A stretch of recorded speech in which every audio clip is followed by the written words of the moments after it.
discussing the reptilian brain, how the buyer's journey has shifted, how in enterprise level solutions, it's a lot of, getting consensus rather than convincing a single person. So the reptilian brain, right? For those of you that are in the medical world that are listening to this, it's the limbic system. The limbic system is what she's referring to when she says the reptilian brain, right? So this is brainstem. This is ancient. This is very, very deep, primal emotion, anger, greed, love, lust. I mean, these are very, very deep human emotions. So every person, the beautiful thing about your strategy with design thinking is everybody, regardless of background, regardless of ethnicity, regardless of language, regardless of whatever, can relate to two things: music and storytelling. Okay. And so you have this buyer's journey, right? And we create this hero's journey that people are able to look at themselves in.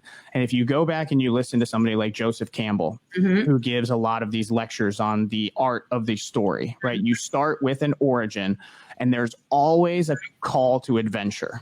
It starts. They hear something in the distance, if it's Elsa, she hears, in Frozen 2, she hears the call, there's the call of the wild that was written as a classic in literature.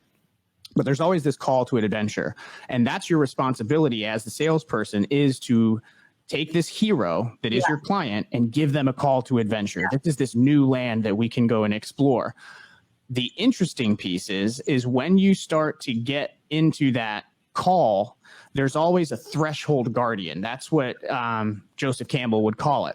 There's this guardian that stands in the gate that is your guide, and you see these in Disney all the time. There's conflict. Parents die. There's no family members around. Hercules is left alone and adopted on Earth. But then he finds this guardian that takes him through this path and guides him through all of these treacherous areas to where he can reach this place of triumph.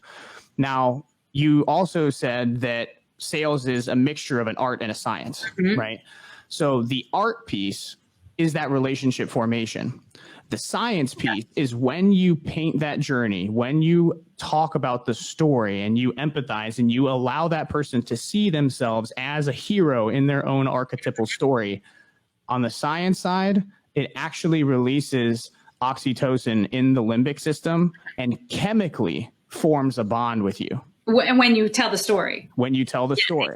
Exactly. So it causes this emotional response, and oxytocin is one of the most powerful. That is the drug that allows women to completely forget portions of the pain of childbirth. I had that yesterday too. So that they can go back and have multiple kids, right? Because like any sane human would be like, I'm not doing that again. No, thank you. Oxytocin floods the brain and forms this inseparable bond. And at this point, it's so powerful that it allows them to want to go back and have a second or third child. And inside of this sales journey, if you can get that oxytocin to release on the science side, because you are so artful with your storytelling, it forms a bond, not just intellectually, just emotionally, but chemically, neurochemically, it forms a bond. So your 100%. Process is not just pixie dust. This is legitimate science-based action. Thank you, Jan. I'm going to take you with me. Exactly. Aren't you glad you got on a podcast with an ICU nurse, and now we've got a little bit of a science lesson at the same time? That's why I put my hands on my head, because I was like, holy crap. Oh my God. That's exactly, we say that all the time. I always say, like, at the end of the day, people just want to be loved and listened to. And that's everything that then chemically happens. And it's true. One of my favorite quotes from a seller we were working with said, wait a second. You're not teaching us how to sell. You're teaching us how to fall in love with our customer. And I was like, yes. Wow. And when you fall in love, they love you back. And